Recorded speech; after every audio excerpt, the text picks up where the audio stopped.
California امریکہ کی پہلی ریاست تھی جہاں گھروں پر رہنے کے احکامات جاری کیے گئے۔ کرونا وائرس پر کنٹرول کے لیے اس فوری اقدام کو سراہا گیا، تاہم 4 کروڑ نفوس پر مشتمل سنہری ریاست کہلانے والا کیلیفورنیا نے دوسری ریاستوں کے مقابلے میں کم افراد کی ٹیسٹنگ کی۔ اس کی وجہ ٹیسٹنگ کٹ، ماسک اور دستانوں کی کمی تھی۔ تاہم کیلیفورنیا کے گورنر گیون نیوسم کے مطابق سپلائی ملنے کے بعد ٹیسٹنگ میں اضافہ کیا جائے گا۔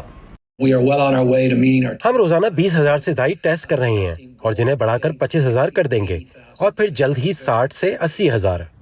ماہرین صحت متفق ہیں کہ بڑے پیمانے پر کورونا ٹیسٹنگ کے بعد ہی شٹ ڈاؤن کو محفوظ طریقے سے ختم کیا جا سکتا ہے۔ اس پر عمل درآمد کے لیے ریاست کی پبلک اور پرائیویٹ ہیلتھ انشورنس کمپنیاں متحرک ہو گئی ہیں، جیسے ایک کمپنی بڑے پیمانے پر آن لائن ٹیسٹنگ لا رہی ہے۔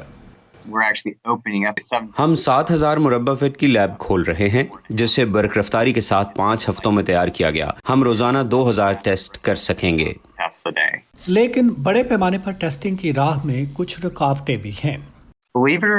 یقین کیجیے، سواب کی کم سپلائی ٹیسٹ کی راہ میں رکاوٹ ہے، اس لیے ہم ٹیسٹنگ بڑھانے کے لیے ایک مقامی سپلائر سے 3D پرنٹ کیے گئے سوابز حاصل کر رہے ہیں۔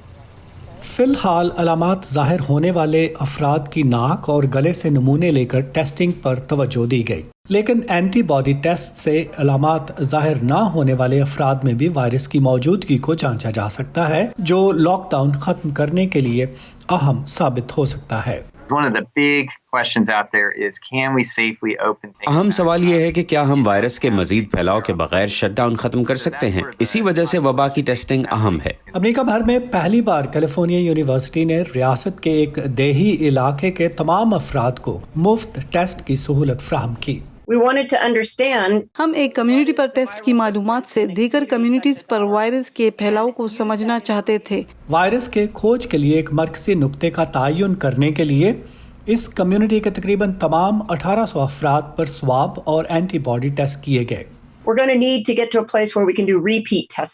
ہمیں متعدد بار ٹیسٹنگ کی ضرورت ہے۔